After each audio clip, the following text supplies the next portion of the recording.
Hello बच्चों, आज गणित और कुछ रीजनिंग के प्रश्नों के साथ मैं उपस्थित हूँ।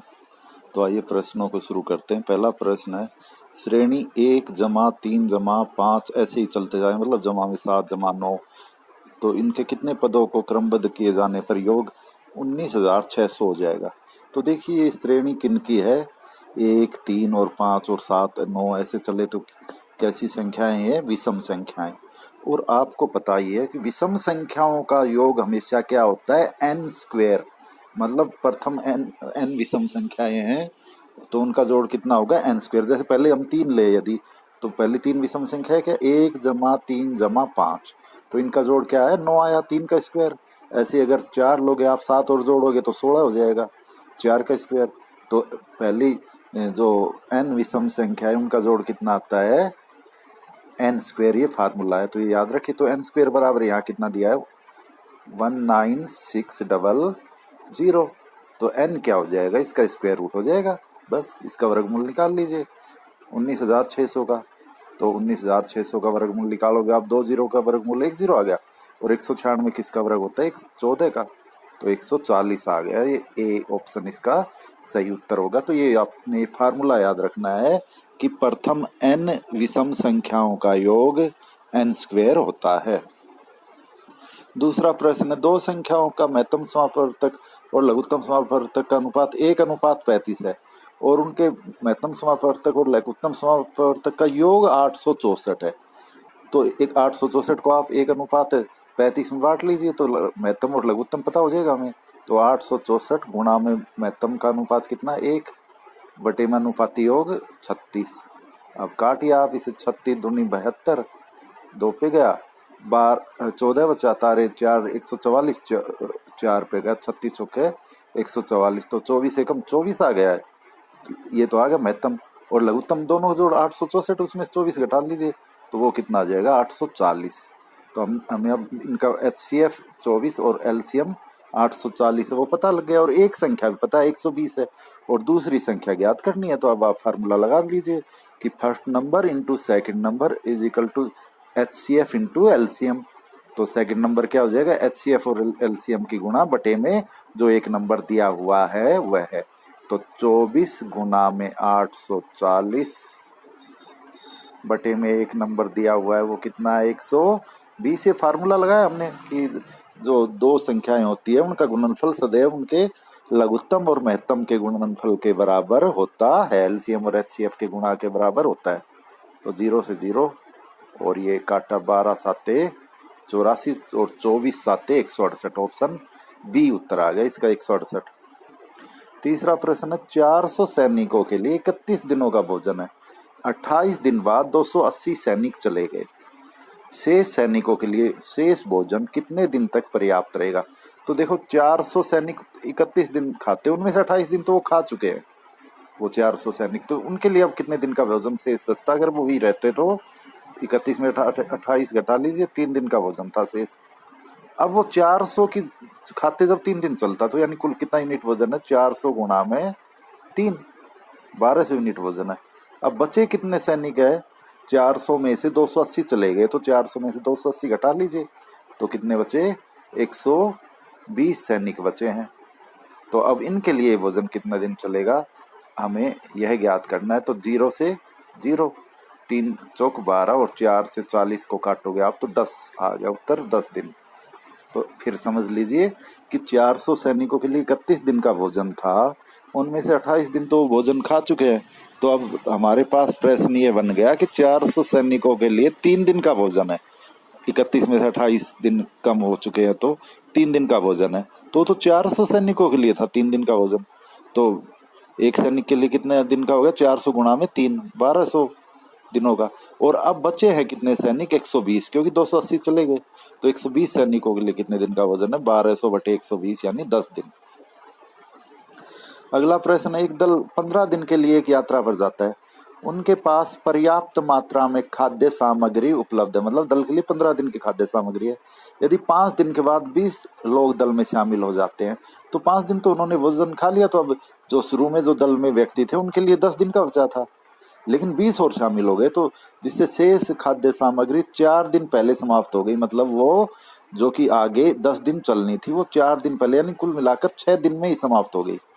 तो देखिए ये जो 20 सैनिक आए इन्होंने 6 दिन खाना खाया, तो कुल कितना यूनिट खाना खाया इन्होंने? 20 गुणा में 6, 120 यूनिट।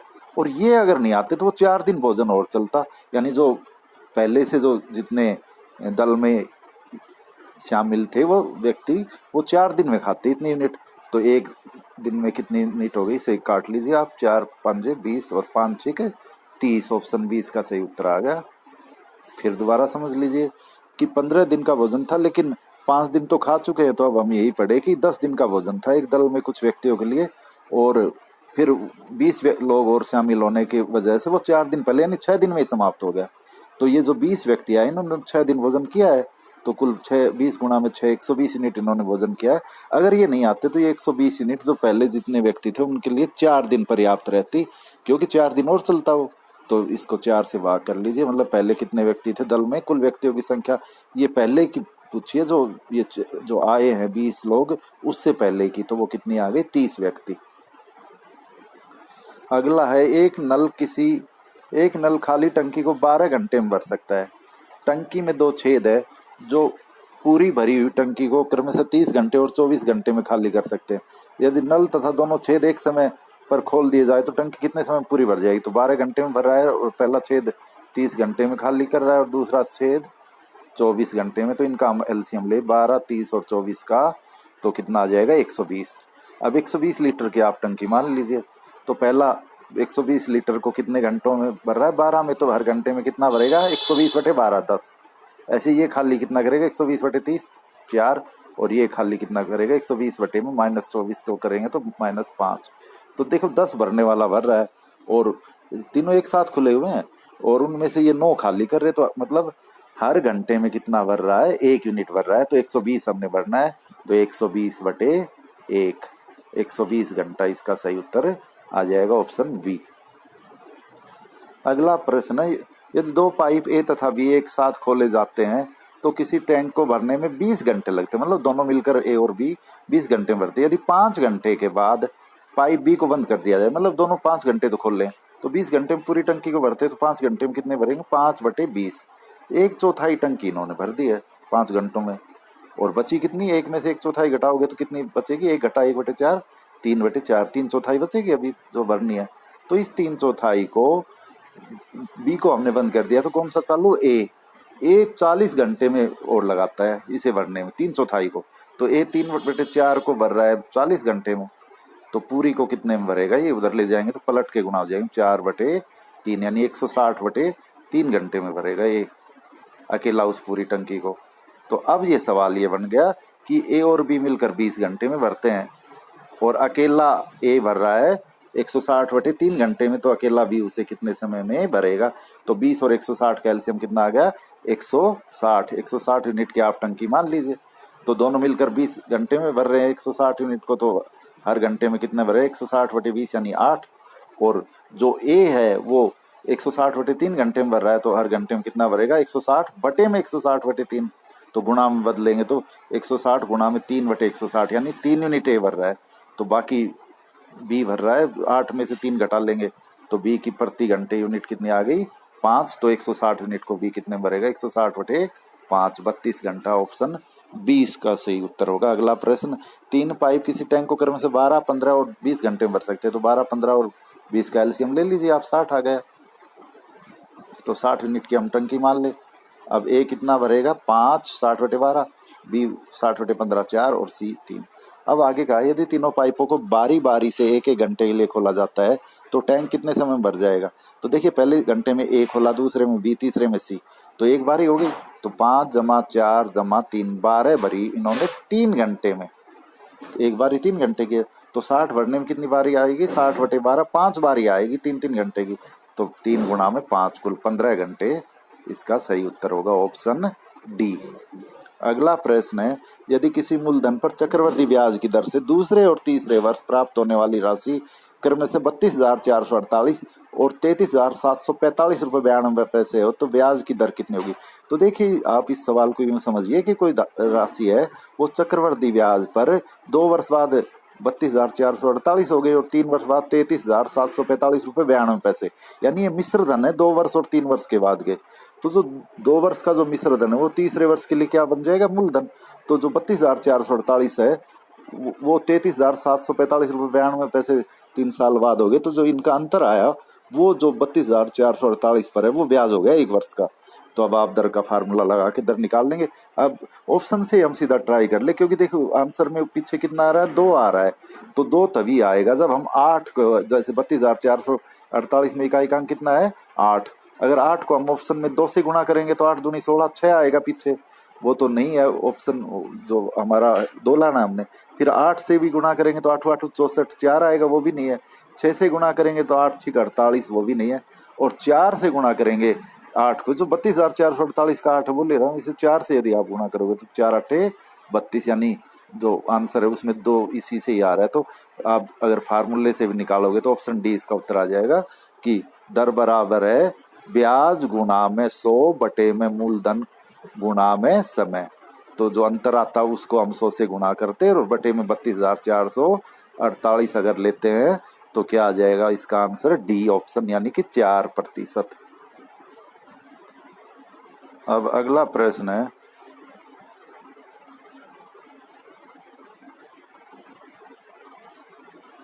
"200 पृष्ठों की एक पुस्तक में 1 से 200 तक संख्याएं अंकित करनी है, तो पुस्तक में मुद्रित अंकों की कुल संख्या क्या है?"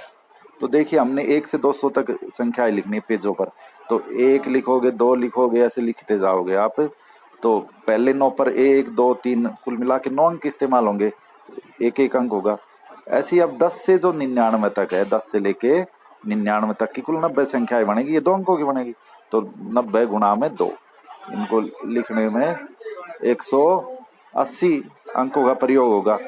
99 हो गए। अब 100 से लेकर 200 तक 101 अंकों में लिखने में हर एक में 3 अंक आ रहे हैं, तो 3 ये आगे, कुल 303। तो कुल मिलाकर कितने अंक हो गए, 492। ऑप्शन बी इसका सही उत्तर हो गया। अगला प्रश्न है, एक पासे को 2 बार फेंका जाता है, दोनों बार आने वाले अंकों का योग 7 आने की प्रायिकता क्या है? तो देखिए आप पासे को फेंकते हो तो या तो 1 आएगा डाइस को, लूडो वाली डाइस आपने देखी, या 2 या 3 या 4 या 5 या 6, यानी कुल इन 6 संख्याओं में से कोई सी एक संख्या आएगी। तो आप 2 बार फेंकोगे तो कुल केस कितने बनेंगे, 6 का वर्ग। 2 बार फेंक रहे इसलिए वर्ग ले रहे हैं, तो 36 केस बनेंगे। अब इनमें से 7 आने की प्रायिकता कब बनेगी, जब 1 और 6 हो या 6 और 1 हो। ऐसे ही 2 और 5 हो, या 5 और 2 आए, या 4 और 3 आए, और 3 और 4 आए। ये कुल कितने केस बने, 6 केस बने। इन 6 केसों में ही 7 योग आएगा 2 बार फेंकने पर। तो 36 में से 6 केस फेवरेबल केस बने, तो कुल प्रायिकता क्या होगी, 6/36, और कटने पर कितना आ जाएगा, ये 1/6, यानी ऑप्शन ए इसका सही उत्तर होगा। अगला प्रश्न, एक छात्र को प्रत्येक सही उत्तर देने के लिए +1 अंक मिलते हैं, वह प्रत्येक गलत उत्तर देने के लिए 0.25 अंक काट लिए जाते हैं। परीक्षा में कुल 200 प्रश्न है, यदि छात्र को परीक्षा में 145 अंक मिलते हैं तो उसने कितने प्रश्नों के गलत उत्तर दिए हैं? तो देखिए अगर सारे सही उत्तर देता तो 200 अंक आते, उसके हर एक प्रश्न पर 1 अंक मिलता। लेकिन अब मिले हैं 145, तो कितने कम हो गए, 200 में से 145 अगर आप घटाओगे तो 55 अंक कम हो गए। अब देखिए एक गलत होने पर जो 1 नंबर सही मिलना था वो नहीं मिलेगा, और साथ में जो नेगेटिव मार्किंग का 0.25 है वो भी कम होगा, तो कुल कितने कम होंगे, 1.25 कम होंगे। तो 55 कम होने के लिए कुल कितने प्रश्न गलत होने, आप काट लीजिए इसे। तो दशमलव हटाने के लिए 100 से गुणा कर ले, और 25 से काटा तो 5, और ये 25 चौके 100, और ये 5 से काटा 11, 11 चौके 44। तो कितने प्रश्नों के उत्तर गलत दिए हैं, 44। फिर समझ लीजिए कि सारे 200 के 200 प्रश्न सही होते तो हर एक प्रश्न का 1 अंक मिलता, तो कुल 200 अंक मिलते। लेकिन अब मिले 145, यानी 55 अंक कम मिले। अब एक प्रश्न गलत होने पर जो 1 अंक सही का मिला था वह तो कटता ही, साथ में 0.25 और कटता, तो कुल 1.25 अंक कटता। तो 55 अंक कटे हैं, वो कुल कितने प्रश्नों के हुए, 55/1.25, और आप इसे काटोगे तो कुल कितने आ गए, 44 आ गए कट के। एक दुकानदार के पास 108 सेल फोन है, उसने कुछ फोन 9% लाभ पर और शेष 36% लाभ पर बेचे। यदि उसका कुल लाभ 17% है तो 36% लाभ पर बेचे गए सेल फोनों की संख्या ज्ञात कीजिए। तो ऐसे में हम एलिगेशन लगाते हैं, 9% है पहले केस में, दूसरे में 36, और एक्चुअल में जो टोटल लाभ हुआ है वो बीचों बीच लिखेंगे 17। अब एलिगेशन लगाओगे आप, इधर घटाओगे तो 36 में 17 घटाओ कितना बचा 19, और इधर घटाएंगे तो कितना बचा ये 8। तो 19:8 में बांटे। हमने किसका निकालना, 36% लाभ पर यानी ये, तो इनका अनुपात कितना 8। तो अब कुल कितने 108 गुणा में जिनका निकालना उसका अनुपात यानी 8 बटे में अनुपाती योग 19 और 8 का जोड़ कितना है 27। अब आप इसे काट लीजिए, 27 चौके 108 और 9 4 8 32, इसका सही उत्तर आ गया। तो एलिगेशन की मदद से एक क्वेश्चन किया। अगला प्रश्न है, हीरे की कीमत उसके वजन के वर्ग के समानुपाती है। एक आदमी ने हीरे को 3:2:1 के अनुपात में तोड़ दिया, जिससे उससे 46,200 रुपए का नुकसान हुआ। हीरे की प्रारंभिक कीमत ज्ञात कीजिए। तो देखिए 3 2 और 1 का जोड़ कितना आ रहा है 6, तो 6 का वर्ग कितना होता है 36। तो पहला जो मूल्य था वो 36 के बराबर था, और अब कितना हो गया 3 का वर्ग टूटने के बाद जमा 2 का वर्ग, क्योंकि वर्ग के अनुपाती इसलिए ले रहे हम, जमा 1 का वर्ग। तो 3 3 9 और 4 13 और 1 14 रह गया वो 36 की जगह। तो कितने कमी होगी 36 में 14 घटाई 22 की, तो वो 22 बराबर 46,200 है। तो प्रारंभिक कीमत मतलब 36 बराबर क्या होगा, तो 1 बराबर क्या हो जाएगा 46,200 बटे में 22, और 36 का हमने निकालना तो गुणा में 36। आप इसे सोल्व कर लीजिए, 22 दूनी 44, 2 बचा तारा 2, 22 एकम 22 और 2 जीरो ये चढ़ जाएगी। तो अब 36 से इसे गुणा करोगे तो 75,600 आ जाएगी गुणा, ऑप्शन बी। अगला प्रश्न, एक आदमी 8 किलोमीटर प्रति घंटे की चाल से चल रहा है और वह धुंध में 500 मीटर तक देख सकता है। उसके पीछे से एक बस आई और 3 मिनट में ओझल हो गई। बस की चाल ज्ञात कीजिए। तो देखिए आपने ये ध्यान रखना है कि आदमी जैसे यहाँ है तो उसने 500 मीटर पीछे देखा, फिर वो 3 मिनट तक चलता रहा भी है, तो इतना मान लो वो चला, और फिर बस उसको पार करने के बाद 500 मीटर आगे निकल गई। सवाल में एक आया कि 500 मीटर तक देख सकता है, मतलब 500 मीटर आगे भी निकल गई। तो आदमी तो चला यहाँ से यहाँ तक कुल 3 मिनट में, और बस चली इसके अलावा 500 मीटर इधर और 500 मीटर इधर, यानी 1 किलोमीटर फालतू चली 3 मिनट में आदमी से।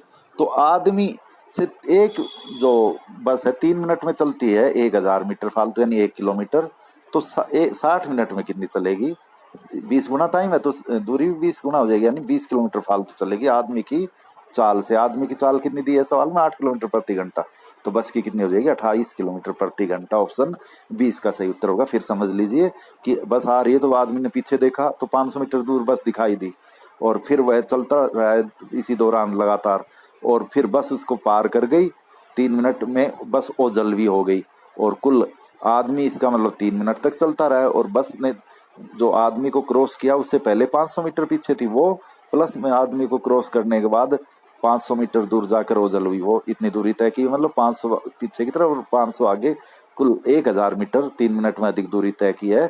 तो 1000 मीटर मतलब 1 किलोमीटर, तो 1 किलोमीटर 3 मिनट में दूरी अधिक तय की है, तो 60 मिनट में कितनी अधिक दूरी तय की है व्यक्ति से 20 किलोमीटर। अगर 20 बार आते हैं 60 में, तो 20 किलोमीटर प्रति घंटा अधिक चाल है आदमी से। आदमी के 8 किलोमीटर दी है, तो बस की कितनी हो जाएगी 20 जमा 8 28 किलोमीटर प्रति घंटा। अगला प्रश्न, 5 और 6 बजे के बीच में घड़ी की घंटे व मिनट वाली सुइयां कब संपाती होगी। तो ऐसा आपने कई बार किया, संपाती मतलब एक दूसरे के ऊपर, तो एक दूसरे के ऊपर होगा तो कोण कितना हो जाएगा 0 डिग्री। तो हम फार्मूला एक ही लगाते हैं इसमें कि थीटा बराबर है 11m/2 घटा में 30h, ये फार्मूला हमने लगाना है बस। ये थीटा की जगह अब कितना रखे हम 0 डिग्री, क्योंकि संपाती है मतलब एक दूसरे के ऊपर है तो 0 डिग्री कोण बन रहा है। तो थीटा बराबर 11m/2 घटा 30h में अब थीटा की जगह 0 रख दिया, और अब h कितना रखेंगे 5, क्योंकि 5 से 6 के बीच में घंटे 5 बजे हैं, तो और m निकाल ले अब हम, तो 5 बजकर उतनी मिनट हो जाएगी। तो ये कितना हो गया 0 बराबर है 11/2m घटा में 30 5 150। अब घटा 150 इधर लाएंगे जमा हो जाएगा, तो 11m बराबर है 11/2m बराबर 150, और m बराबर हो जाएगा 150 से 2 ऊपर जाके गुना हो जाएगा 300 और बटे में 11, तो यानी 5 बजकर 300/11 मिनट, यानी कि 27 सही 3/11 मिनट, ऑप्शन डी इसका सही उत्तर आएगा। अगला प्रश्न है, एक बस डिपो से प्रत्येक 30 मिनट के अंतराल पर निकलती है। एक बस डिपो से प्रत्येक 30 मिनट के अंतराल पर बसें निकलती है, परंतु बस डिपो की ओर आ रहे एक युवक को प्रत्येक 25 मिनट के बाद बस मिलती है। यदि बस की चाल 8 किलोमीटर प्रति घंटा है, युवक की चाल 8 किलोमीटर प्रति घंटा है, तो बसों की चाल ज्ञात कीजिए। तो आपने इसमें सीधा सा ही लगाना है और एवरेज जो अनुपात है वो लगा लीजिए कि जो बस है ना, अगर युवक एक जगह खड़ा होता तो 30 मिनट बाद दूसरी बस आती, लेकिन वो डिपो की ओर चल रहा है वो, तो 25 मिनट बाद आई। मतलब वो जितना 25 मिनट में चला, बस वो उतनी दूरी 5 मिनट में चलती। 5 मिनट, क्योंकि 30 से 25 में जो 5 मिनट का अंतर है, तो वो 5 मिनट में चलती और ये युवक चला है 25 में। तो इनकी चालों का अनुपात कितना हो गया, 1 और 5, यानी युवक की 1 और बस की 5 गुना है। तो बस की चाल कितनी देर, युवक की चाल कितनी दी है, 8 किलोमीटर प्रति घंटा, तो बस की चाल कितनी हो जाएगी, 8 गुना में 5, 5 गुना हो जाएगी 40 किलोमीटर प्रति घंटा। तो ये इसका सही उत्तर आया, यानी कि ऑप्शन ए। फिर समझ लीजिए कि अगर युवक एक जगह खड़ा होता 30 मिनट पे बस मिलती, लेकिन वो चलता रहा है, तो वो 25 मिनट में जितना चला, बस उतनी दूरी को आगे और 5 मिनट और लेती 30 मिनट होने में, तो वो 5 मिनट में चलती। तो इनकी चालों का अनुपात क्या आ गया, 5 और 25। समय का अनुपात आया ये 5 और 25, तो 1:5 आया। तो इसे पलट लोगे आप तो चालों का अनुपात कितना होगा, बस का 5 और युवक का 1 हो जाएगा। 5:1 है। अब 1 अनुपात युवक का कितने के बराबर दिया है सवाल में, 8 किलोमीटर प्रति घंटा, तो 5 अनुपात कितना हो जाएगा, 8 5 40 किलोमीटर प्रति घंटा। अगला प्रश्न, एक व्यक्ति बिना रुके किसी निश्चित दूरी को 60 किलोमीटर प्रति घंटे की औसत चाल से तय करता है और रुक रुक कर उसी दूरी को 48 किलोमीटर प्रति घंटे की चाल से तय करता है। ज्ञात करो वह प्रति घंटे कितने मिनट रुकता है। तो नहीं रुकता, तो वो 60 किलोमीटर की दूरी 1 घंटे मतलब 60 मिनट में चलता। तो अब वह 48 किलोमीटर प्रति घंटे की औसत चाल से क्योंकि रुक रहा है, चल रहा है, तो वह प्रत्येक घंटे में कितना रुका, यह हमने ज्ञात करना है। तो हमें एक नियम से ही कर लीजिए कि वो 60 किलोमीटर की दूरी तय करता है 60 मिनट में, तो 1 किलोमीटर की दूरी कितने में तय करेगा, 60/60, और 48 किलोमीटर की दूरी कितने में तय करेगा, वो 60 × 60/48, काटने पर कितना आ जाएगा, 48 मिनट में। तो 48 मिनट वो चला है, बाकी वह रुका है 60 मिनट में से, तो 48 घटा लीजिए 60 में से, तो कितने प्रति घंटे कितने मिनट रुकता है, 12 मिनट। इसका उत्तर ऑप्शन डी। अंतिम प्रश्न आज का, एक व्यक्ति के पास 1 रुपए और 5 रुपए के सिक्के हैं। यदि उसके पास कुल 72 सिक्के और कुल धनराशि 148 रुपए है, तो उसके पास 1 रुपए और 5 रुपए के सिक्कों की संख्या ज्ञात कीजिए। तो हम इसे अलग तरीके से करेंगे कि मान ले सारे सिक्के 1 रुपए के हैं और 72 सिक्के हैं, तो कुल कितने रुपए उसके पास होते, 72 रुपए, लेकिन है उसके पास कितने, 148 रुपए है। तो अब हमें कितने रुपए बढ़ाने हैं, 148 में से 72 घटा लीजिए, 76 रुपए बढ़ाने हैं उसके पास। अब अगर एक सिक्का 1 रुपए वाला हम निकाल ले और 5 का रख दे, तो 5 का रखेंगे 1 का निकाल के, तो कुल कितने बढ़ जाएंगे, 4 रुपए, और हमने बढ़ाने हैं 76 रुपए। तो 4 ऐसे बदलाव कितनी बार ले, 4 से इसे डिवाइड कर लीजिए, 19 बार, यानी हमने 5 के सिक्के कितने रखने पड़ेंगे, 19, और बाकी सिक्के किसके रह जाएंगे हमारे पास, 1 रुपए वाले। तो इसका उत्तर ऑप्शन डी आ जाएगा, 19 सिक्के 5 रुपए वाले इसी ऑप्शन में है, और 72 में से 19 घटाओगे तो 1 रुपए वाले कितने बचेंगे, 53 सिक्के 72 घटा 19। तो इसका सही उत्तर आ गया ऑप्शन डी। तो ये थे आज के प्रश्न, धन्यवाद।